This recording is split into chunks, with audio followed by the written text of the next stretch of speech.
Balai Besar Pelatihan Vokasi dan Produktivitas Kementerian Ketenagakerjaan. Pak Oi, apakah sudah bisa ditayangkan? Ya Pak, baik. Suara saya Oke, sudah baik. terdengar dengan jelas belum ya?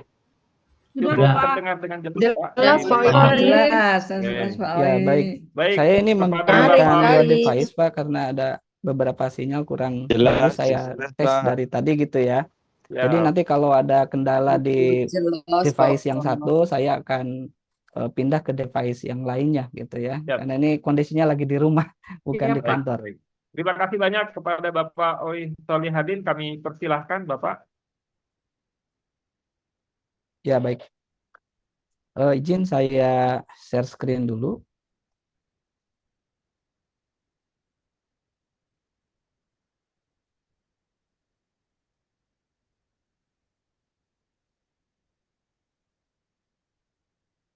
Yang saya tampilkan apakah sudah terlihat dengan jelas, Bapak Ibu? Sudah terlihat, Sudah Bapak? terlihat Bapak. Jelas, Pak. Sudah ya? Terlihat, Pak, terlihat. Sudah kelihatan. Ya, baik.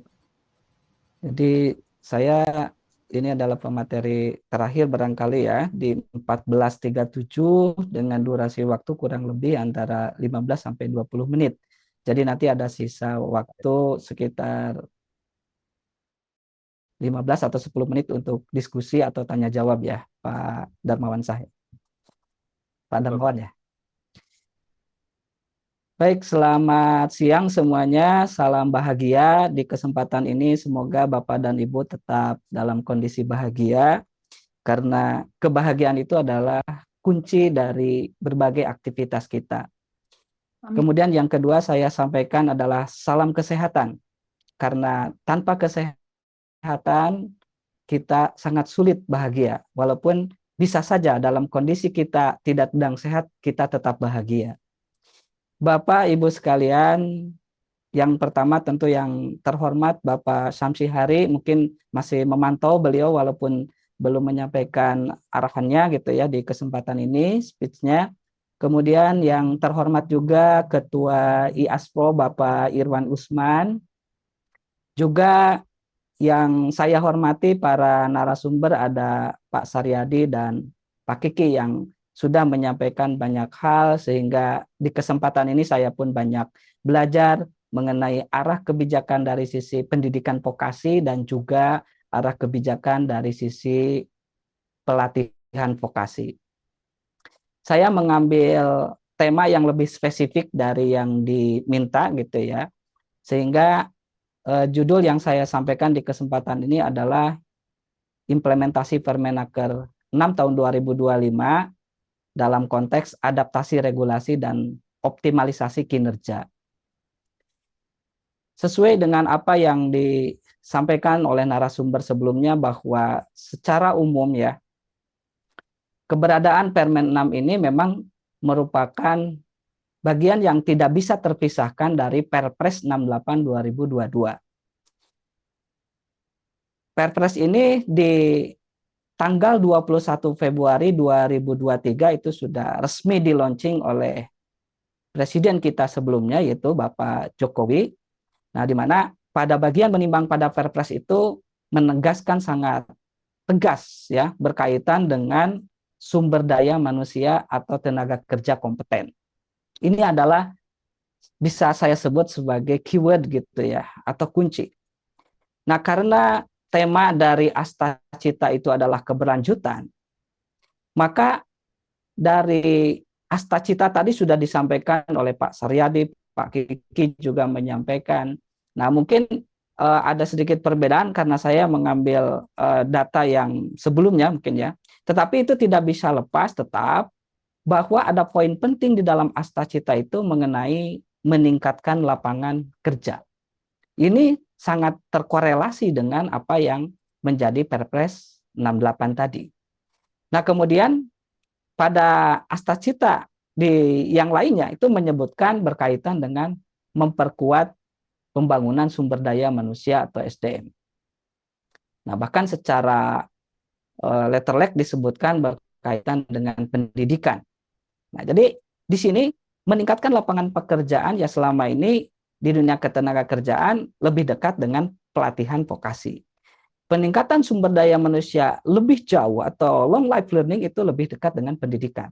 Nah, jadi kalau kita lihat Astacita ini sudah merangkum dari Perpres 68 juga, sehingga nanti akan kita lihat bagaimana turunan-turunannya dari secara generik kebijakan-kebijakan di negara kita ini.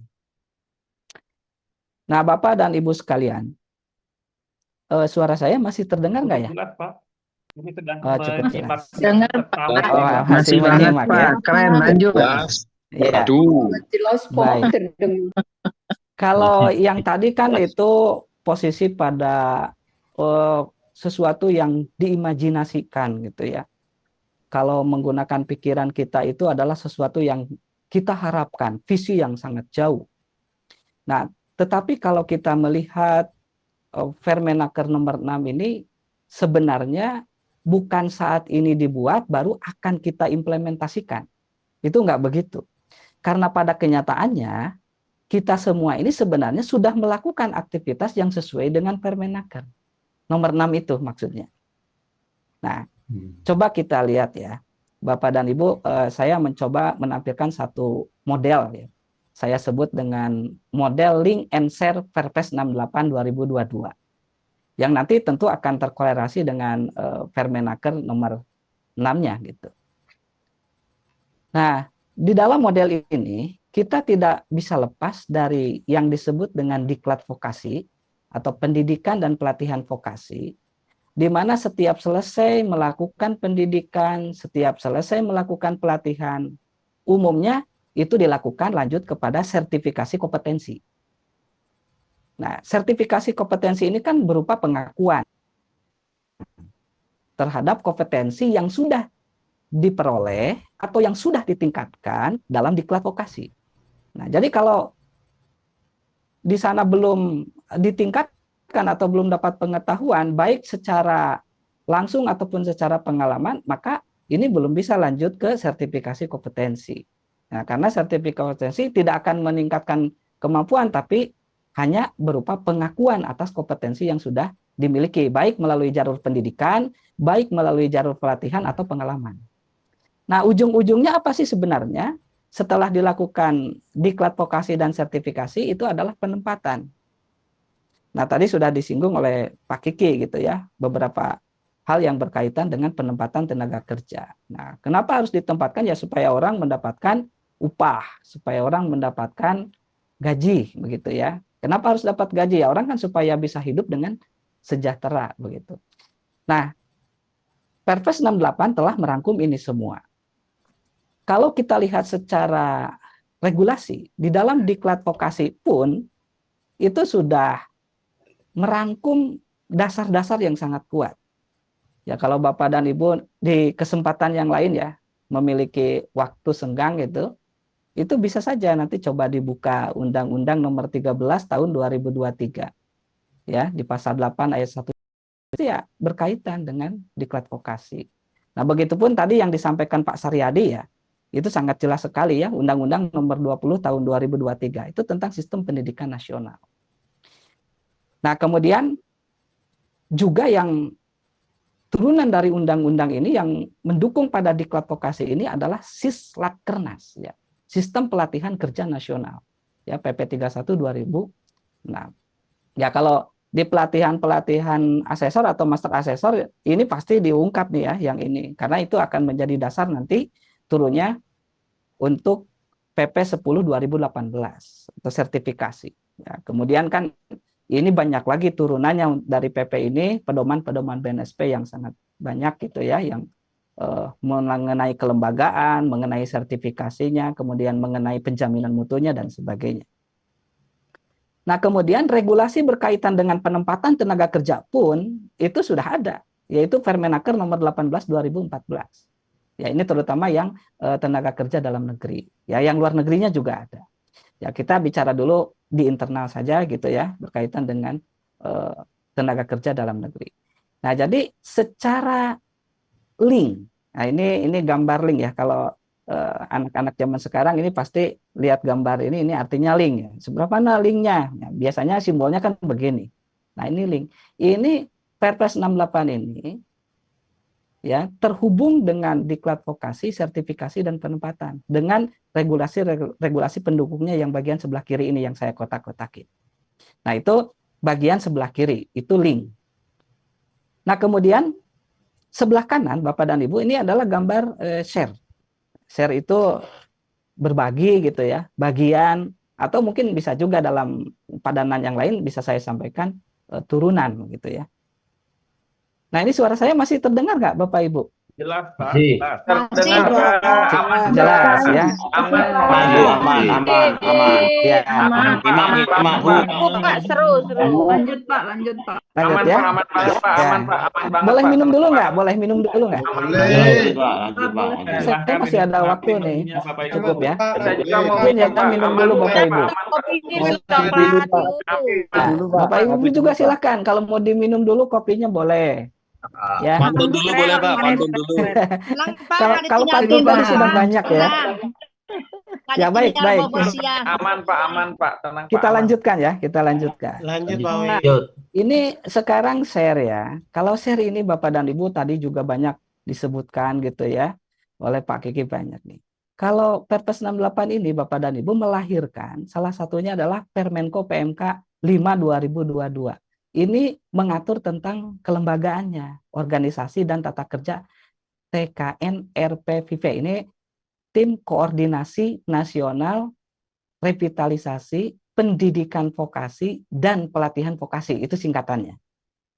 Ya, jadi kalau lupa nggak apa-apa, Bapak dan Ibu nanti lihat aja rekamannya. Itu singkatannya ya.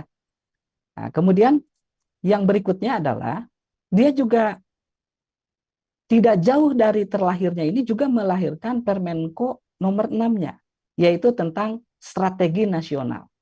Tadi saya lihat di paparan Pak Kiki juga ada ya untuk Stranasnya.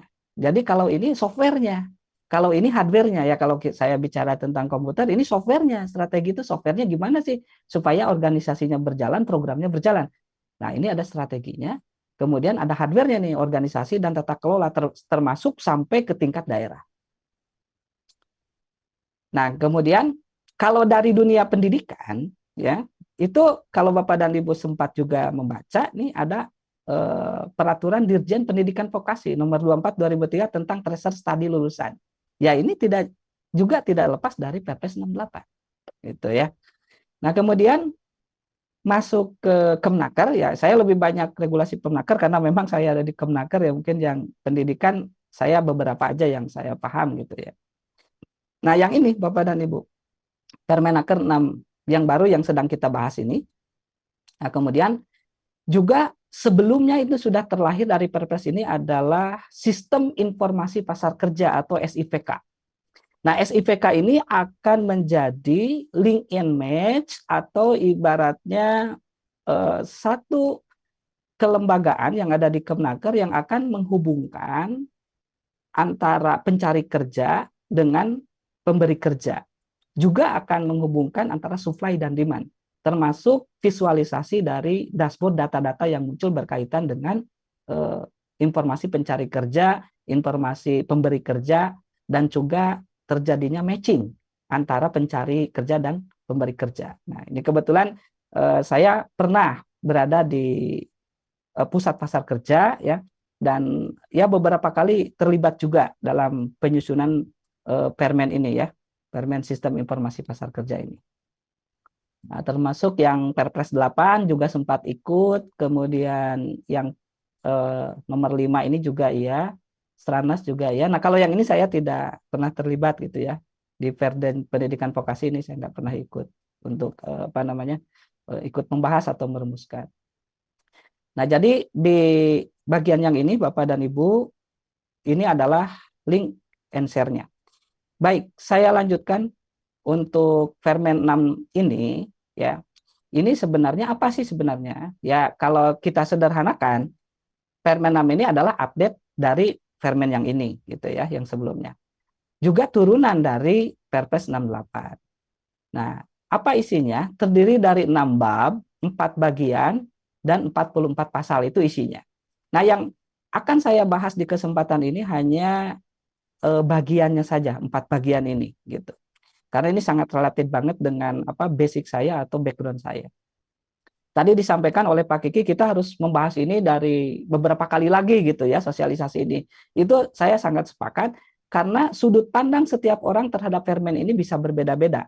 Nah, kalau sekarang ada sekitar 500 partisipan ya, mau mencapai 500 orang, itu bisa memiliki sudut pandang yang berbeda-beda gitu ya, sesuai dengan background, sesuai dengan latar masing-masing.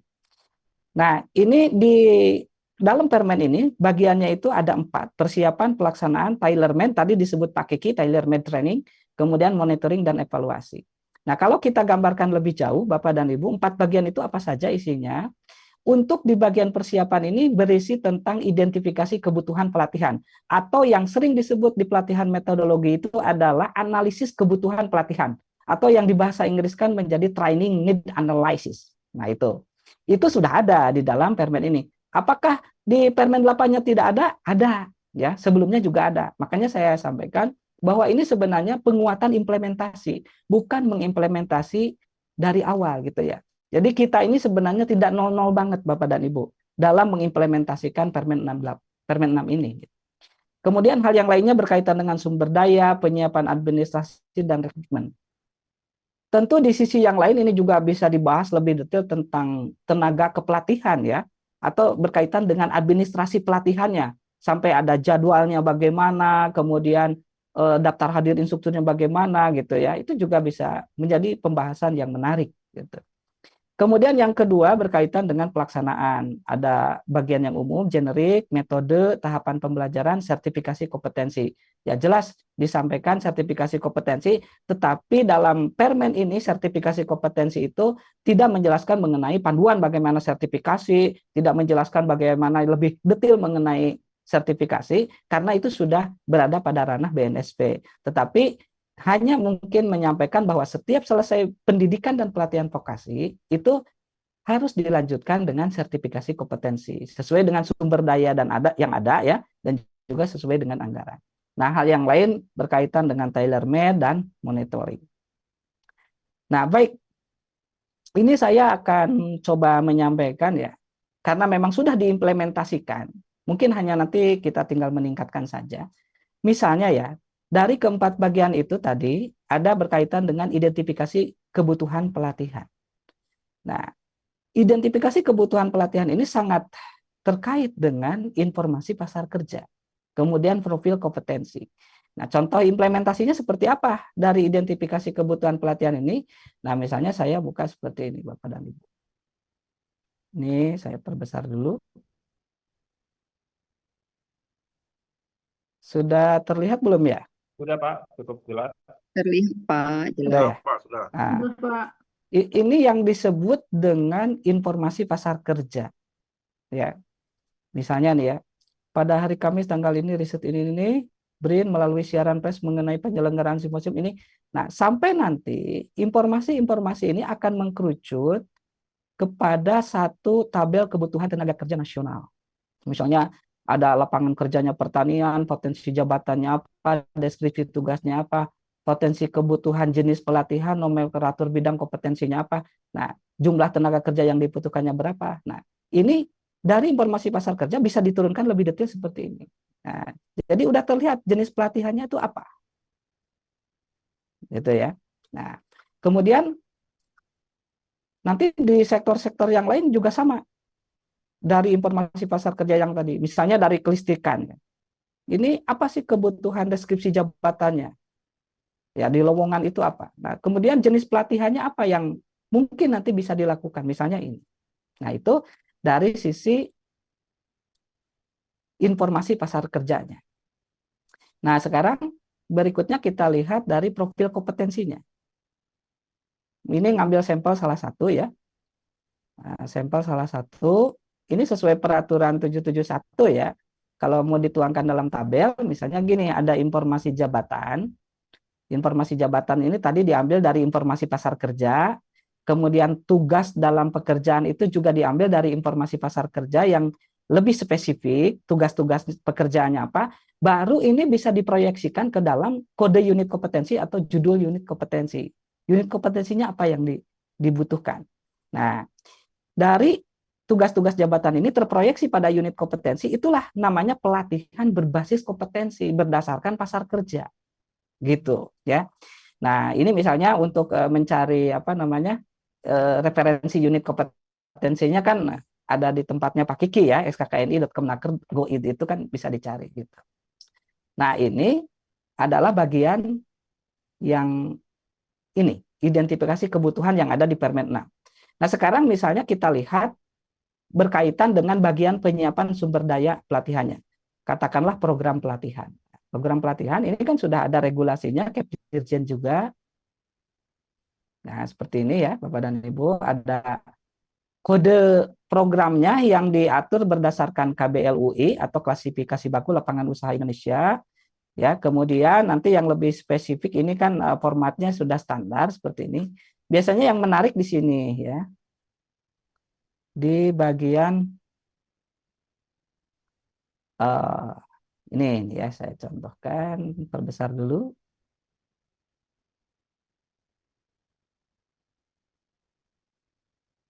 Nah, ini adalah menurunkan dari elemen kompetensi, kemudian kriteria unjuk kerja yang merupakan given dari SKKNI, ini given. Nah, diturunkan menjadi bagian kolom yang ini yang disebut dengan indikator unjuk kerja. Nah, kalau berdasarkan peraturan Kepdirjen ya, ini kan bahasanya kurang lebih seperti ini ya. Kemudian nanti akan menghasilkan materi yang bersifat pengetahuan dan juga praktek yang bersifat keterampilan yang diturunkan dari kriteria unjuk kerja. Nah, ini contoh penerapan programnya. Nah, untuk implementasi yang lainnya misalnya ini terus bisa turun ya ke rencana pembelajaran, materi pembelajaran, kemudian job sheet, ini semuanya sudah saya berikan dalam paparan ini ya, bisa dicek untuk semuanya karena waktunya terbatas, termasuk tahapan pembelajaran.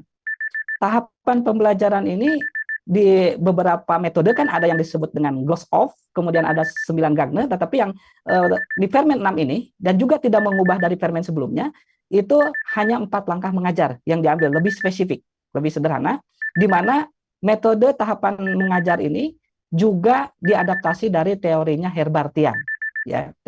Nah, jadi saya pernah membuat beberapa rencana pembelajaran ya, rencana sesi pembelajaran dengan metode gloss off, dengan 9 Gagner ini juga 4 tahap mengajar. Tapi memang yang lebih simple, yang lebih sederhana itu menggunakan 4 tahap mengajar.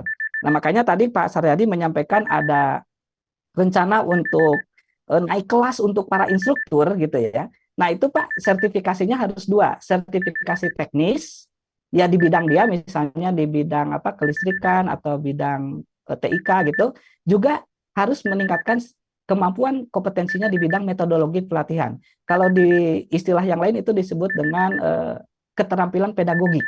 Nah, di Kemnaker itu mengacu kepada 4 tahap mengajar ini, ya, pendahuluan, penyajian, penerapan, dan penilaian. Tentu banyak LSP yang menaungi di bidang metodologi pelatihan, itu tinggal dipilih saja gitu. Bahkan di Kemnaker sendiri banyak pelatihan-pelatihan yang sifatnya dibiayai pemerintah gitu ya, tinggal ikuti saja, itu bisa mendapatkan sertifikat metodologi pelatihan mulai dari level 3 sampai dengan level 6. Baik, saya kira Bapak dan Ibu ini adalah bagian adaptasinya ini ya, bahasa-bahasa yang normatif yang saya sampaikan ya. Tetapi kalau dijelaskan sih bisa-bisa saja kalau masih ada waktunya. Ini bagian optimalisasinya begitu ya. Dan terakhir barangkali Bapak dan Ibu nanti dibagikan oleh panitia semua regulasi berkaitan dengan tadi yang saya sampaikan ya. Misalnya ini undang-undangnya, kemudian permen-permennya ini sudah saya sampaikan di dalam link PPT itu, juga contoh-contoh implementasi mulai dari informasi pasar kerja, profil kompetensi sampai demonstrasi praktek mengajarnya juga sudah saya sampaikan di dalam link yang ini ya. Baik, saya kira itu saja, pas banget jam 3 Pak Darmawan ya. Mohon maaf saya terbatas waktunya. Terima kasih semuanya. Selamat siang, salam bahagia. Baik, luar biasa. Terima kasih banyak Pak Oi Solihadin ya atas paparan yang sudah disampaikan beserta contoh-contohnya. Pada prinsipnya kita bukan memulai yang baru dengan perubahan Permenaker Bapak Ibu ya, tapi justru justru menguatkan yang sudah dilaksanakan sebenarnya Pak ya. Oke, Baik, Bapak-bapak dan Ibu-ibu para peserta sekalian, ya, tadi sudah menyimak 3 paparan dari 3 narasumber yang menyampaikan dari sisi sektor eh, apa kursus dan pelatihan yang disampaikan oleh Pak Saryadi, kemudian dari sisi ketenagakerjaan, kemudian dari sisi secara spesifik terkait dengan implementasi yang disampaikan oleh Pak Owi. Baik, Bapak-bapak dan Ibu, kita buka sesi diskusi. Pak izin, Pak Saryadi masih menyimak Bapak? Masih Pak, Pak Darmansyah. oke, terima Tapi kasih mohon banyak maaf, Pak. saya juga harus segera bergeser ke agenda berikutnya ya. Oke, baik. Barangkali tidak bisa lama.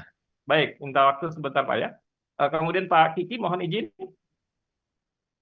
Ya, saya sedang baru sampai rumah ini. Ya, Oh, boleh. oke, baik. Alhamdulillah. Baik, kita masuk ke sesi pertanyaan. Mungkin nanti kita buka 3 dulu pertanyaan, Bapak. Kami persilakan mungkin yang sudah raise hand ini ada Pak Chandra Satria dan Ibu Tini. Kami persilakan Pak Chandra untuk langsung menyampaikan pertanyaannya, Pak. Mungkin bisa disampaikan singkat dan jelas, Pak ya. Terima kasih Pak. Assalamualaikum warahmatullahi wabarakatuh. Menarik, progresif ya. Nanti kita ke depan mengantisipasi Indonesia Emas 2045. Yang terpikir sama saya, mappingnya seperti apa? Mapping. Kita apakah sudah punya mapping untuk mencapai 2045 itu? Sebentar, izin saya jawab Pak Chandra. Mungkin lebih spesifik nanti pertanyaannya ditujukan kepada narasumber Pak siapa gitu, Pak ya, supaya lebih tepat nanti siapa yang menjelaskan. Tapi kayaknya bisa dua-duanya Pak, Pak dari Nakar. Oke, baik, silakan Pak. Lalu gini, sama halnya seperti perkembangan perguruan tinggi di Indonesia, itu kan latah ya. Ada perguruan tinggi baru dibikin mengikuti perguruan tinggi yang sudah tua. Padahal nggak perlu amat berpandangan saya. Pamannya di Riau, nggak harus mengikuti perguruan tinggi perkembangan di UI, pamannya. Karena di situ ada ciri khas. Di situ ada tambak, ada hutan bakau, gitu kan. Kompetensinya ke sana seharusnya kan. Nah, Kalimantan juga sama, karakteristiknya beda lagi dengan Pulau Jawa, tuh kan. Jadi itu bayangan saya tuh kita punya mapping, lalu bagaimana kita mengembangkan kompetensi dalam antisipasi dunia global, ya kan? Mengantisipasi dunia global. Itu kan ada kompetensi-kompetensi yang kita bidik secara khusus itu, Pak. Nah, pertanyaan saya pada Bapak-Bapak di Naker, pernahkah kita memikirkan hal itu? Atau apakah sudah ada mapping itu? Sehingga kita membuat kurikulum kompetensi itu sejalan dengan itu, mappingnya itu. Itu membuat kita fokus, membuat efektif dan efisien untuk menyukseskan Indonesia Emas 2045. Kalau enggak, mubazir itu. Mubazir, itu Pak, pendek saja. Makasih. Baik. Terima kasih Pak Chandra. Selanjutnya Bu Tini, silahkan Bu Tini. Baik, terima kasih banyak Pak Darmansyah. Mohon izin Pak, saya off cam. Silahkan. Jadi ada satu saja mungkin ya pertanyaannya. Alhamdulillah tadi saya sudah mendengar dengan jelas penjelasan dari Pak Oi ya Pak terkait dengan instruktur dan kompetensi lah istilahnya lebih ke kompetensi. Kebetulan di sini saya juga menjadi salah satu asesor di bidang metodologi pelatihan Pak. Nah dilema di lapangan dan saya juga menjadi salah satu pimpinan dari LPK juga. Nah, ketika saya melakukan sosialisasi terkait dengan kompetensi dari para instruktur, itu sangat sulit, Pak, ketika mereka harus mengikuti sertifikasi metodologi. Jangankan metodologi, untuk teknis pun agak sulit ya, Pak ya. Terkadang di lapangan ini banyaknya instruktur-instruktur yang diterjunkan itu tidak memiliki sertifikat kompetensi dan tidak memiliki sertifikat metodologi. Tapi ada juga yang hanya memiliki sertifikat kompetensi saja.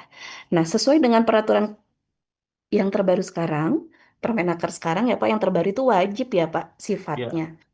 Nah, bagaimana saya menyikapi ini, Pak? Ketika saya bersosialisasi, memberikan arahan kepada teman-teman sesama instruktur di lapangan, kemudian juga kepada teman-teman saya yang ingin membuat LPK baru, itu bagaimana sih Pak baiknya gitu? Karena masih ada yang belum percaya bahwa memang sesuai dengan peraturan kementerian ini harus ada 2 sertifikat kompetensi yang dimiliki oleh seorang instruktur untuk mengajar. Nah, itu sulit sekali Pak di lapangan untuk sosialisasinya. Mungkin ada solusi yang baik, apakah dari Kemenaker itu sosialisasi ke setiap dinas di daerah bahwa mewajibkan instruktur itu memiliki 2 sertifikat kompetensi ketika akan mengajar. Seperti itu saja sih Pak.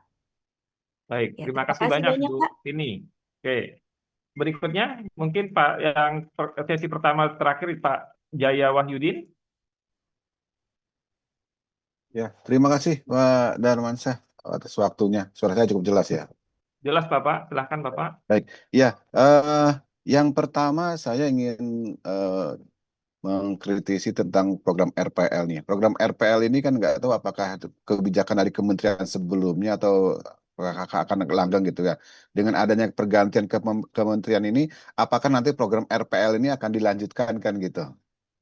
Nah, kebetulan saya juga salah satu korban RPL, Pak, gitu ya. Saat ini saya sedang melanjutkan S2 di UNY gitu ya. Dari S1 menggunakan eviden-eviden itu akhirnya memang benar sih. Beberapa eviden-eviden kita atau pengalaman-pengalaman kita itu bisa dijadikan di apa? Kumpulin. Di portofolio itu bisa dijadikan SKS gitu. Jadi ya, sekian mata kuliah bisa kita ambil hanya dalam satu 2 semester gitu misalkan. Nah ini saya tadi terkesan dengan apakah nanti RPL ini akan berlanjut atau tidak. Sementara kurikulum Merdeka aja kan sudah di stop nih. Kita kembali lagi ke kurikulum zaman dulu nih, PMP ada lagi gitu kan. Kemudian nilai lulus tidak lulusnya akan ada lagi, naik kelas tidak ada lagi kan, ada lagi kan itu. Baik. Nah itu saya concern di situ sih Pak Darmansyah. Baik, Terima terima kasih. kasih. Mungkin nanti akan lebih tepat dijawab oleh Pak Saryadi berarti Pak ya. Terima Oke, kasih. baik. Kami persilahkan mungkin ke pertanyaan dari Pak Chandra tadi. Apakah sudah ada mapping terkait dengan pengembangan kompetensi begitu Pak? Mungkin bisa dijawab oleh Pak Kiki dulu. Silahkan Bapak.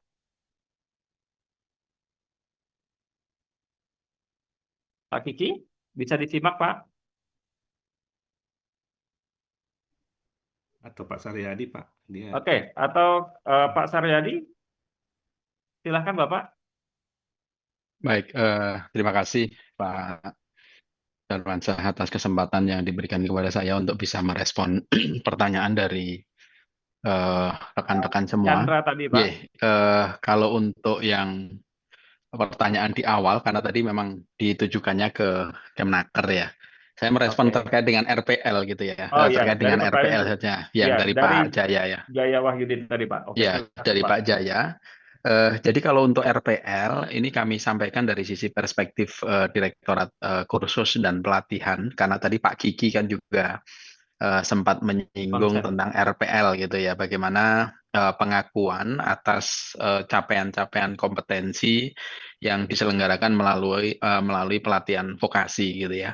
Nah, kalau Pak Kiki menyampaikan akan mengupayakan gitu ya untuk RPL itu, kalau di Direktorat Kursus dan Pelatihan dalam kurun waktu mungkin 3-4 tahun terakhir ini gitu ya, sudah melakukan advokasi rekognisi pembelajaran lampau bagi lulusan kursus dan pelatihan agar kompetensi yang mereka dapatkan selama mengikuti program di lembaga kursus dan pelatihan diakui oleh perguruan tinggi sebagai kredit gitu ya, yang nanti bisa digunakan ketika mereka ingin mengambil jenjang pendidikan tinggi. Inisiatif yang kami lakukan adalah dengan menggandeng perguruan tinggi yang memiliki potensi untuk bisa bermitra dengan lembaga kursus dan pelatihan. Tentu pengakuan kompetensi ini sesuai dengan bidang keterampilan dan juga prodi-prodi yang ada di perguruan tinggi. Jadi tetap mekanismenya kita merujuk kepada regulasi terkait dengan rekognisi pembelajaran lampau yang ada di pendidikan tinggi gitu ya. Namun kami dari Direktorat Kursus dan Pelatihan mengadvokasi gitu ya untuk mempertemukan lembaga kursus dan pelatihan dengan perguruan tinggi yang memiliki potensi untuk bisa melakukan rekognisi pembelajaran lampau atas capaian kompetensi anak didik kita di lembaga kursus dan pelatihan. Cukup banyak perguruan tinggi yang menjadi mitra lembaga kursus dan pelatihan dalam pelaksanaan RPL, dan tahun ini kami kembali memberikan dukungan gitu ya untuk penyelenggaraan RPL ini. Namun mohon maaf saya belum familiar dengan angka-angkanya. Namun puluhan perguruan tinggi yang sudah bermitra dengan lembaga kursus dan pelatihan untuk bisa melakukan RPL kepada anak-anak atau barangkali peserta yang ada di lembaga kursus dan pelatihan. Dan tahun ini sedang berjalan dan tentu akan mengikuti regulasi RPL yang ditetapkan di lingkungan pendidikan tinggi. Demikian Pak Firmansyah. Baik, terima kasih banyak atas tanggapannya Pak Saryadi. Kemudian mungkin ada pertanyaan dari Bu Tini tadi, itu adalah sangat sulit menyampaikan kepada instruktur di lapangan itu tentang kewajiban seorang instruktur memiliki sertifikat kompetensi, kemudian juga memiliki sertifikat kompetensi teknis begitu. Mungkin apa sih yang bagaimana cara menyikapinya? Mungkin bisa dibantu Pak Oi? Ya, baik Pak. Sudah terdengar ya suara saya? Oke, sudah terdengar Bapak? Ya, baik. Mungkin saya juga merespon dari pertanyaan Pak Chandra dulu ya, yang tadi nanti dilengkapi oleh Pak Kiki gitu ya, karena yang mungkin lebih paham di kebijakan pusat di sana, karena saya di daerah Pak gitu, di instruktur BLK gitu. Nah, kalau saya merespon yang disampaikan Pak Chandra dulu, sebenarnya kalau bicara roadmap sih di Stranas itu kalau bagi saya sih sudah jelas begitu ya. Ada roadmapnya yang bagaimana kita mengarah sesuai dengan Perpres 68 itu. Gitu. Misalnya di Stranas itu kan di Permenko 6 ini sudah jelas sasaran 2030 apa gitu. Kemudian target bulan Desember 2024 mau ngapain, tanggung jawab Kemenaker apa gitu. KL terkaitnya siapa. Ini sudah ada di Stranas. Barangkali yang belum terrealisasi itu adalah bagaimana setiap pihak, setiap bagian memainkan perannya sesuai dengan apa yang ada di Stranas. Ya. Nah, langkah yang paling awal itu adalah yang terkait dengan ini paling tidak membaca Stranas dari halaman pertama sampai dengan halaman 96. Itu udah paling awal perlu dilakukan. Nah, kalau itu tidak bisa dilakukan ya memang agak sulit begitu ya untuk bisa membaca roadmap-nya. Sehingga bisa jadi arahnya itu kemana-mana gitu ya. Nah, misalnya di sini informasi pasar kerja sudah jelas sudah masuk di dalam Stranas sebagai bagian yang harus ada bahkan di 34 provinsi. Ya karena pembahasan waktu itu masih 34 provinsi. Ya saya hanya menyampaikan itu saja Pak, mungkin nanti dilengkapin Pak Kiki berkaitan dengan roadmap ya, tadi pertanyaan dari Pak Chandra. Nah selanjutnya pertanyaan dari Bu Tini, karena ini sudah jam 15.14 ya, sudah melewati target ya Pak Darmawan ya, waktunya singkat saja. Jadi kenapa itu sulit dilakukan? Karena memang basicnya itu harus kembali kepada orang yang punya kesadaran terhadap metodologi dulu. Ya misalnya ya, saya ini sebentar lagi mungkin akan mengajar nih metodologi level 3 gitu. Nah, ada yang disebut dengan materi pelatihan. Saya sampaikan dulu nanti kepada peserta itu, kenapa sih harus ikut pelatihan metodologi? Nah, ini jawabannya misalnya ya. Terus apa sih pelatihan yang saat ini Anda ikuti? Kita sebut nama programnya. Kemudian apa itu pelatihan metodologi? Berapa lama belajarnya? Apa saja yang dipelajari? Berapa unit kompetensi? Apa dari setiap unit kompetensi ada tugasnya? Terus sampai detail seperti itu. Nah, jadi di sini kalau kita bisa menyampaikan selaku instrukturnya ini secara gamblang, secara jelas, sesuai dengan pengalaman masing-masing, kita sebagai instruktur, orang pasti mengalami ketertarikan untuk bisa mengikuti pelatihan sampai ke sertifikasi, gitu ya. Bahkan kita juga harus tahu kalau orang mau sertifikasi yang gratis di mana, sertifikasi yang gratisnya nggak ada, kalau yang murah di mana. Nah, itu juga harus bagian dari informasi yang dimiliki oleh kita, begitu ya. Nah, saya punya mapping di mana yang gratis, di mana yang berbayar tapi murah, di mana yang mahal gitu, ada gitu ya. Nah, informasi itu harus kita cari selengkap mungkin. Nah, cuman kalau yang istilahnya gratis itu sebenarnya nggak gratis, tetapi difasilitasi oleh pemerintah, begitu ya. Ada anggaran pemerintah yang keluar, mungkin kita hanya biaya kuota saja, begitu ya, atau kita hanya biaya untuk datang pada saat sertifikasi kalau LSP-nya itu tidak memiliki lisensi untuk AJJ gitu ya, asesmen jarak jauh. Ya, jadi silakan untuk berefleksi dulu, kuatkan dulu diri kita sebelum kita ngomong ke orang lain. Pastikan kita punya pengalaman yang otentik ya, pengalaman yang benar-benar kita miliki sehingga apa yang kita sampaikan itu benar-benar bisa mengena gitu. Ya kalau dari Kemnaker itu sudah sangat jelas ya, di websitenya Kemnaker, di Siap Kerja, di BNSP, banyak sekali lah gitu ya sosialisasi secara pemerintah. Baik, itu saja Pak Darmawan. Karena secara regulasi sudah cukup jelas Pak ya, mungkin pendekatan terkait dengan penyampaiannya secara detail melalui refleksi diri yang harus kita sampaikan begitu ya. Oke. Ya. Bu Ratni, mohon izin saya dulu ke panitia nih Bapak.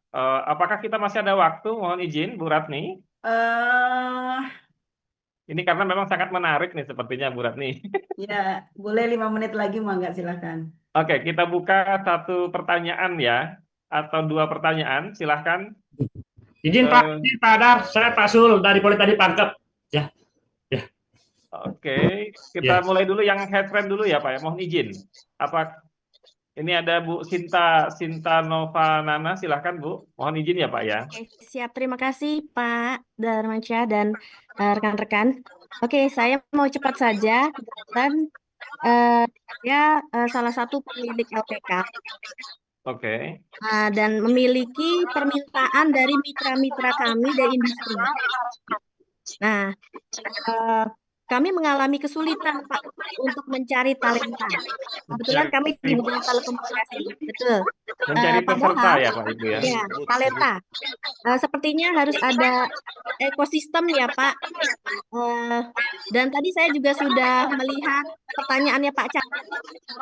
Ya, pertanyaan Pak Chandra tadi juga menggelitik ya Pak, karena kebutuhan sekarang itu adalah harusnya 4-5 tahun yang lalu disiapkan. Seperti itu Pak. Nah, jadi kalau boleh ya Pak, kerjasama dengan kampus-kampus, misalnya UTBK nih Pak, pembukaan kelasnya jangan banyak-banyak yang ini, tapi yang satu lagi gitu Pak, kuotanya. Contoh kecil ya Pak. Kemudian untuk tadi Bu Tini juga oke Pak, saya mau tambahkan sedikit. Walaupun sudah punya 2 kompetensi dan metodologi, kadang latar belakangnya tidak mencukupi Pak. Maka saya kesulitan juga mencari yang berkualitas. Kemudian yang ketiga, RPL tadi saya mendukung Pak Jaya juga Pak, karena saya kebetulan sekolah lagi juga dengan RPL di S2 Pak, dan S3-nya lanjut di UI diakui juga. Nah, tapi saya mohon untuk yang sumber daya manusia nih Pak, kebetulan kita butuh banyak talenta. Bagaimana caranya supaya kita bisa memenuhi, kan dalam seminggu itu saya butuh 200 orang, 300 orang. Sementara banyak yang mencari pekerjaan, tetapi saya kesulitan Pak untuk mencari tenaga-tenaga yang tepat sasaran seperti itu Pak. Nah, bagaimana caranya? Kalau tadi saya lihat semua sudah bagus ya Pak, tertata rapi gitu ya Pak ya, semuanya sudah ada ininya juga, terus juga ada lapangan pekerjaan bisa ditaruh di sana, tapi yang apply itu bukan orang-orang yang saya cari begitu Pak. Boleh dibantu Pak? Ya, terima kasih. Oke, baik, terima kasih Bu Sinta. Oke, berikutnya mungkin satu lagi penanya, mohon izin. Saya Pak Dar, Pak Sul dari Poli Pangkep. Silahkan Pak Zul. Ya. Baik, terima kasih Pak Dar. Assalamualaikum warahmatullahi wabarakatuh. Saya langsung aja barangkali Pak. Jadi kami dari Politeknik Pertanian Negeri Pangkep ini berkeinginan untuk mendirikan sebuah pusat pelatihan training center. Nah, yang ingin saya tanyakan, adakah hal-hal khusus atau izin untuk membuat atau mendirikan daripada training center itu? Kemudian adakah support pendanaan yang disiapkan oleh Kemenaker? Itu aja sih. Terima kasih, Pak Dar. Oke, baik. Terima kasih banyak. Oke, baik. Dua dulu pertanyaannya, Bapak. Mungkin yang pertama tadi, mohon maaf saya lupa tadi. Kesulitan mencari talenta. Bagaimana kira-kira mendapatkan talenta, baik itu dari sisi instrukturnya gitu kan ya, kemudian target peserta dan seterusnya. Oke, silakan Pak Kiki sudah bisa bergabung. Mohon maaf. Ya, silakan. Silakan Baik, Pak Kiki.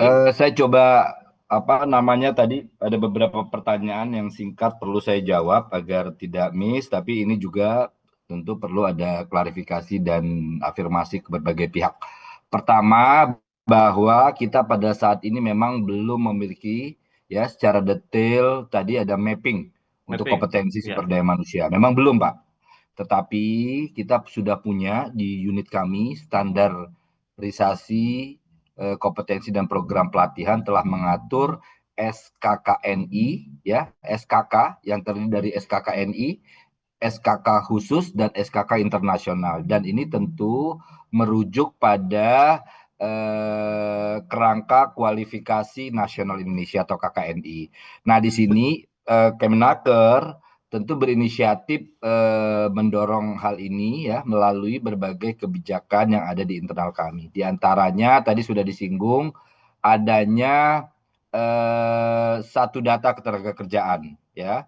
Walaupun ini memang kami mengumpulkan dari berbagai pihak, tapi data ini tentu untuk mendapatkan kebutuhan sumber daya manusia yang diperlukan atau kompetensinya terkait dengan keberadaannya. Ini yang tadi disebut dengan satu data ya. Lalu kita juga sudah memiliki grand design dari satu data atau stratana satu data Indonesia tersebut. Nah, kita juga sudah menyusun sebenarnya rencana tenaga kerja nasional 2020-2025 2020-2029. Oke. Ini sudah ada Bapak, memang tapi tentu perlu diupdate oleh berbagai pihak keberadaannya, tidak hanya diisi oleh Kemenaker, tapi semua pihak yang tadi sudah digambarkan oleh Pak Oi itu ikut menginput datanya ya, jadi tidak hanya di kami. Lalu terkait strategi untuk revitalisasi ya kita juga sudah siapkan, ada grand design pelatihan, bagaimana ini ada di Perpres 68 tadi sudah disampaikan Pak Oi juga bahwa kita ingin ada upaya-upaya strategis untuk peningkatan kompetensi melalui pelatihan vokasional yang ada di Kemenaker. Nah, ini tentu kita lakukan ya. Lalu kita sendiri di Permenaker 6 2025 ini ya tentu sebagai upaya khusus bagaimana upaya-upaya tadi untuk pelatihan, pelayanan vokasi dan seterusnya itu menjawab kebutuhan pasar kerja ya. Makanya terbitlah Permenaker ini. Dan tentu ini juga bagian dari kita meningkatkan kualitas dari sumber daya manusia kita. Lalu yang terakhir ya strateginya tadi sudah saya sampaikan bahwa kita punya strategi jangka pendek, jangka menengah, dan jangka panjang bagaimana kita membangun sistem informasi pasar kerja, kemudian sistem pemantauan keterampilan, serta kerangka perencanaan tenaga kerja nasional kita. Saya kira itu. Ada lagi Pak yang ini mungkin ini pertanyaan Pak Zul tadi Pak dari rekan kita dari Politeknik Negeri Pangkep tadi disampaikan akan mau mendirikan terkait dengan training center. Kemudian apakah ada mungkin pertanyaannya lebih tepatnya persyaratan untuk mendirikan training center, dan yang kedua adalah apakah ada pembiayaan dari Kemenaker untuk pendirian training center tersebut Pak? Baik, kami itu tadi ada di paparan yang ke halaman berapa itu ya. Coba kalau boleh dibuka paparan saya sedikit biar lebih jelas dan Oke, Bu. Kan,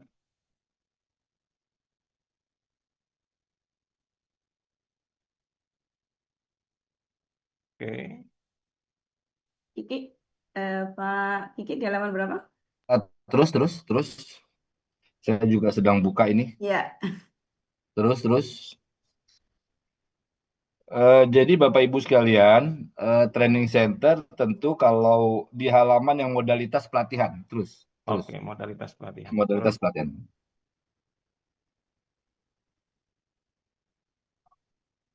oke. Naik ke atas, Bu. Kelewat, Bu. Tadi Bu Oke, kelewat Bu. ini Bu. ini ya. Satunya lagi, Satunya lagi yang ini ke atas, Bu. Mohon maaf. ke atas. Ya, naik lagi sekali.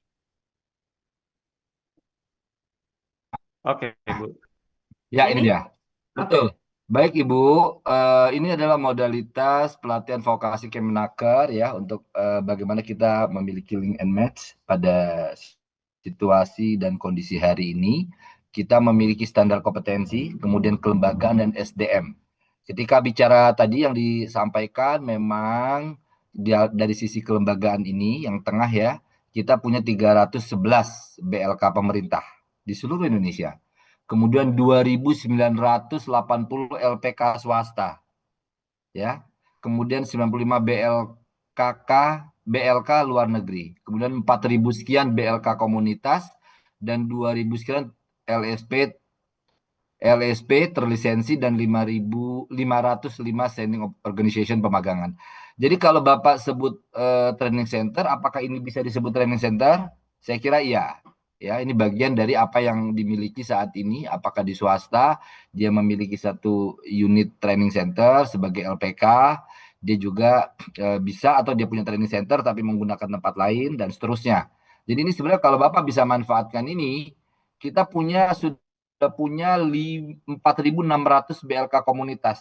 Ini dengan tugasnya masing-masing, dengan kejuruannya masing-masing, sebenarnya ini bisa dimanfaatkan.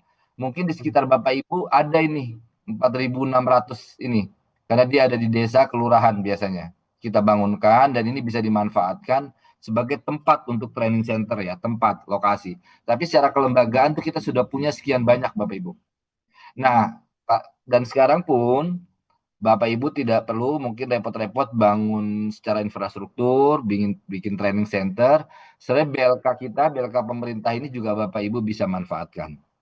Ya, tapi sebelumnya memang kita punya anggaran yang cukup besar untuk membangun infrastruktur ini. Tapi pada tahun ini harapan Bapak misalnya apakah mungkin diberikan insentif ya, bantuan dan sebagainya. Untuk tahun ini tidak ada. Kalaupun ada itu hanya di BLK komunitas. Dan itu jumlahnya sangat sedikit. Bapak Ibu bisa lihat di IG Kemenaker. Kalau tidak salah diperpanjang untuk pendiriannya. Dan ini bisa Bapak Ibu fungsikan nanti sebagai BLA Training Center. Ya, saya kira begitu Pak Darmansyah. Cukup jelas ya. Baik, Insya Allah ya. terima kasih banyak atas tanggapan dan jawaban dari pertanyaan para peserta. Bapak mohon izin karena waktu kita sangat terbatas, ya kita masuk ke sesi terakhir ini Bapak mungkin adalah closing statement dari para narasumber, ya. Kami persilakan yang pertama mungkin menyampaikan oleh Bapak Dr. Saryadi. Kami persilakan Bapak. Baik, terima kasih Pak Darmansyah. Terima kasih Bapak Ibu sekalian atas perhatiannya. Terkait dengan pelatihan vokasi, tadi kita sudah mendiskusikan banyak hal dan portofolio yang dimiliki oleh Republik ini itu cukup beragam gitu ya. Ada lembaga kursus dan pelatihan, ada lembaga pelatihan kerja yang saya rasa masing-masing memiliki kapasitas yang bisa memperkuat pelatihan vokasi dalam rangka untuk bisa penguatan SDM di Indonesia menuju Indonesia Emas 2045. Dan untuk bisa mengimplementasikan Permenaker 6 tahun 2025 yang di dalamnya adalah berisi semangat sinergitas dalam rangka untuk pengembangan SDM di Indonesia, maka diperlukan kolaborasi dukungan dari seluruh pihak, termasuk juga tentunya teman-teman IASPRO untuk bersama-sama kita membangun ekosistem pelatihan vokasi yang diselenggarakan melalui lembaga kursus dan pelatihan ataupun lembaga pelatihan kerja agar mampu untuk menjawab gitu ya berbagai macam tantangan kebutuhan SDM di Indonesia, termasuk juga tentunya portofolio yang lain yang ada di sektor pendidikan. Kalau tadi Bu Sinta Novanana menyampaikan tentang sulitnya mencari SDM, saya rasa akses untuk ke lembaga-lembaga yang selama ini menghasilkan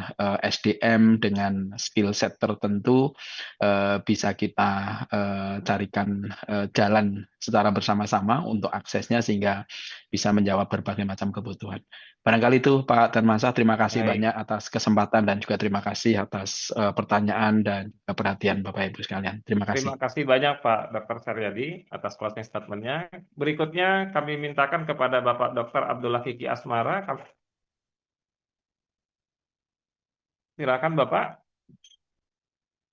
Ya, Bapak Ibu sekalian saya hormati, untuk itu kami menyadari bahwa Kemenaker sebagai pengampu dari tenaga kerja Indonesia tentu ingin saya sampaikan bahwa kita tidak hanya berkait dengan buruh, tetapi bagaimana kita mampu menyiapkan sumber daya manusia Indonesia yang unggul dalam semua bidang.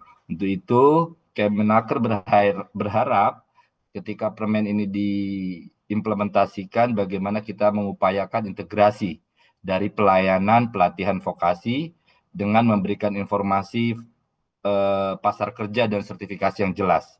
Dan untuk itu kita ingin memastikan bahwa pelatihan vokasi diselenggarakan sesuai dengan kebutuhan pasar kerja. Ya. Kemudian Kemenaker dalam hal ini kami di Ditjen Bina Lavotas juga memiliki beberapa program lain, termasuk program transformasi BLK. Yang BLK selama ini kita kenal BLK yang jadul, tentu sekarang kalau di pusat sudah menjadi Balai Pelatihan Vokasi dan Produktivitas. Jadi di ujungnya itu ada produktivitas. Artinya ada sentuhan teknologi, ada pengetahuan baru, kebaruan, dan seterusnya. Dan ini tentu akan menjadi sumber, tadi kalau disebut training center, BLK akan menjadi training center untuk menyediakan sumber daya manusia, pelatihan yang sesuai dengan kebutuhan, dan tentu outputnya akan sesuai dengan diharapkan. Jangan sampai pelatihannya kemana, penempatannya di mana gitu ya. Pak Darmansyah, izin saya mau kasih hadiah nih untuk seluruh yang hadir pada hari ini ya. Oke, silakan Pak. Closing. Ya, hadiahnya pantun lagi ya. Pantunnya 5 Pak Kiki. Masya Allah. Iya. Silakan, Saya udah Pak Kiki. tiga tadi Pak Kiki. Nanti protes Iya, nih, saya kelas. udah tiga soalnya. Harus Ya udah, saya... 5. Baik, pelatihan bukan sekedar formalitas. Tapi bekal nyata, tingkatkan kualitas. Mantap. Dengan standar sistem dan sinergi yang jelas, dunia kerja pun makin antusias. Terima kasih banyak. Terima kasih Pak Darmansyah dan Bapak Ibu sekalian. Baik, terima kasih banyak Pak Abdullah Kiki. Kita lanjutkan ke narasumber yang ketiga untuk closing statement-nya cukup 1 menit, Bapak. Mohon izin, silakan Pak Owi. 1 menit. Ya, Pak Darmansyah. Sesuai tema yang saya sampaikan, adaptasi regulasi itu memang merupakan hal yang penting untuk organisasi bisa grow and sustain atau tumbuh dan berkembang, sehingga penyesuaian yang cerdas dan cermat itu menjadi hal yang wajib untuk dilakukan. Nah, tetapi harus ingat, dalam adaptatif, mengadaptasi regulasi itu harus secara bijak. Sehingga kita bisa mengoptimalisasi setiap kinerja sebagai bagian dari output dari pekerjaan, bekerja secara sukacita, berpikir kritis dan sistematis, tentu saja berkarya sesuai talenta. Maka terakhir saya sampaikan, berdaulat secara ekonomi, berdikari secara ekonomi, bekerja dengan teknologi, dan berkarya sesuai talenta. Terima kasih. Terima kasih banyak Pak Oi Solihadin. Ya, kita kasih tepuk tangan yang meriah untuk ketiga narasumber kita yang sudah menyampaikan. Oke. Baik, Bapak dan Ibu seluruh rekan-rekan peserta, bahwa dengan waktunya memang sangat terbatas ya. Mungkin ini bisa nanti dikembangkan lagi kegiatan-kegiatan diskusi implementasi khususnya Permenaker nomor 6 ini supaya nanti bisa lebih tersosialisasikan dengan baik kepada seluruh elemen dan unsur yang untuk menggunakan Permenaker ini. Kami sekali lagi mengucapkan terima kasih khususnya kepada ketiga narasumber yang sudah luar biasa menyampaikan materi dan paparannya, dan khususnya juga kami terima kasih kepada seluruh rekan-rekan peserta yang sudah menyimak dengan baik. Justru pesertanya tadi bisa mencapai hampir 500 peserta.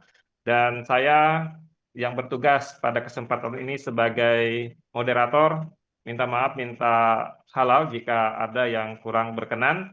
Dan saya izin juga menutup dengan pantun Bapak Ibu semuanya. Oh no.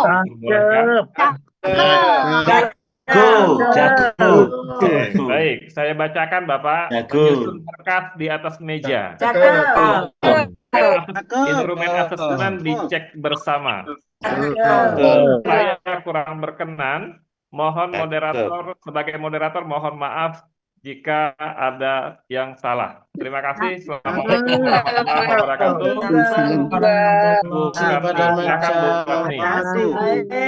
Terima kasih Pak Darmata, terima kasih kepada narasumber kita yang luar biasa. Bapak Ibu, kita berikan reaction untuk ketiga narasumber dan juga untuk Bapak Darmawan. Boleh, saya pengen memberikan hati saya kepada Pak Darmawan ini ya, Tuhan. Ibu. Ya, itu ada pintunya. Ada pintu. Ya, Bapak Ibu, sebelum kita tutup, tadi saya lupa belum foto bersama, tapi ini awal saya pengen ngecek masih ada nggak nih yang menunggu door prize-nya gitu. Oh itu masih semua. Masih. Ya, Masih dong. Aman banget, ya. aman Monggo banget. kita on-cam bersama-sama. Monggo ada Pak Kiki ada di sini, masih ada mudah-mudahan. Monggo kita on-cam dan kita foto sebentar. Di tempat saya ada 15 slide Bapak Ibu. Saya nggak tahu Bapak Ibu di slide mana. Mbak Sofi izin boleh didokumentasikan Mbak Sofi, izin boleh? Ibu Ratni. Baik. Bapak Ibu jangan lupa ya, boleh begini salam kompeten kali ya. Kan ini kan Iaspro ya, salam kompeten boleh ya Pak Kiki ya, mohon izin ya. Tadi 400-an. Baik, slide pertama silakan Mbak Sofi, slide pertama Bapak Ibu. Iya. Mulai dari satu. Ya, tetap senyum. Slide kedua Bapak Ibu. 1, 2. 1, 2. Slide ketiga. Ya. Slide keempat. Oke. Ya, 1, 2. Slide kelima.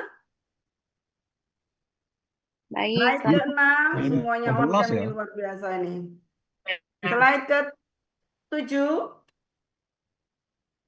Wah. Ke-8. Ini sudah pada tidur semua slide ke-8. Terima kasih Bapak Ibu. Slide ke-9. Oke, sudah cukup Mbak. Slide ke-10. Oke, ternyata Mbak Sofi sudah selesai semua untuk screenshot-nya Bapak Ibu sekalian. Nah, Bapak Ibu setelah melalui berbagai insight tadi dari implementasi Permenaker nomor 6 tahun 2025, dan saatnya kita masuk ke yang tidak kalah seru tentunya ya. Yang tidak kalah seru apa tuh? Nah, pengumuman door prize Bapak Ibu ya. Oh iya, belakang slide 15. Ya. Tadi udah Mbak Sofi udah sampai di slide 15? Sudah sampai slide terakhir. Oh, sudah baik. Ternyata cepetan dia daripada saya Bapak Ibu. Iya. Bapak, jadi saya akan share siapa yang nomor 1 dan lain sebagainya. Jadi tentunya terima kasih banyak kepada PT Karya Medika Utama, PT Sentral Agro Mandiri, PT Hidayah Travel Wisata atas sinergi dan kontribusinya sehingga kegiatan hari ini berjalan lancar. Dan mohon izin saya share untuk siapa yang bentar. Share-nya mana ya? Ada nggak nih katanya? Ada nggak tuh? Saya bilang. Mana ya PowerPoint saya kok nggak ada nih? Aduh. Nah ini dia ada. Tenang Bapak Ibu. Udah kelihatan Bapak Ibu? Nah, Bapak Ibu sekalian tadi sudah sampaikan bahwa terima kasih atas sinergi dan kontribusinya PT Karya Medica Utama, Sentral Agro Mandiri, dan PT Jaya Travel Wisata. Dan nanti hadiah akan dikirim ke alamat sesuai email Bapak Ibu ya. Pengiriman sekitar 1 sampai 2 minggu ke depan. Nah, saya share dulu ininya, saya slideshow dulu. Nah, yang pertama, siapa yang berhak untuk 5 orang, masing-masing adalah 50K voucher data. Ada Ibu Dwi Andayani yang saya kuning-kuningin Bapak Ibu. Beliau di urutan 101. Dan Bapak Dr. Sulfitriah Masiming di urutan 102. Ibu Etik Sugiyarti, tadi doanya ternyata terkabul. Jadi 103. Bapak Murad 104 dan Pak Denny Sugandi. Itu adalah untuk 5 orang masing-masing 50K voucher data. Mudah-mudahan saya ada gitu ya. Mudah-mudahan. Dan berikutnya ini adalah 10 orang, masing-masing adalah 1 keping kartu emas mini gold 24 karat. Urutan nomor 31 itu dari Pak Agustin Wahyuningsih, Ibu Hartini, JB Sondak, Bapak Ahmad Zumain, nah Bapak Muhammad Huda, Ibu Insinyur Risma Niswati Tarman, Dr. Tini Agusti, Ibu Rosalina Marsidah, Ibu Munirah Udin, dan Bapak Jumari. Mudah-mudahan ini betul Bapak Jumari ya. Dan ini yang terakhir, mudah-mudahan saya ada. Tapi kalau saya ada nanti dikirain KKN gitu ya. Tapi ini real, ini real isinya bareng-bareng. Nah, ternyata saya ada nomor 1. Jadi ada Suratni, ada Peki Warnandia, ada Ibu Hartini, Sarjana Ekonomi, dan Ratna Safitri. Ternyata ini adalah KKN bener ini Bu. Itu adalah voucher belanja Indomaret 200.000 dan paket voucher umroh senilai 6 juta rupiah. Bapak Ibu terima kasih banyak dan selamat kepada pemenang. Mudah-mudahan berkah selalu dan berkah, dan terima kasih Pak Irwan Usman atas kontribusinya menyampaikan beberapa macam sponsorship, dan tentunya kami sampaikan apresiasi yang setinggi-tingginya kepada para narasumber Bapak Saryadi, Bapak Abdullah Kiki Amara, dan Bapak Oih Solihudin atas sajian materi diskusi yang tidak hanya informatif tapi juga menyentuh dan menggugah semangat kita untuk terus bergerak dan berkarya. Dan tak lupa tentunya kami ucapkan terima kasih juga kepada Bapak Darmansah, Bapak moderator kita hari ini, yang telah menjadikan diskusi ini bukan sekedar ajang bicara, tapi juga ruang tumbuh dan untuk bertukar bermakna. Kami berharap diskusi hari ini dapat memperkuat kolaborasi dan pemahaman kita dalam mensukseskan implementasi Permenaker nomor 6 tahun 2025 dan mendorong tata kelola pelatihan vokasi yang lebih terintegrasi. Terakhir, satu pantun dari saya juga nggak mau kalah dengan Pak Kiki dan Pak Darmansah. Matahari terbenam di ujung hari, meninggalkan jejak.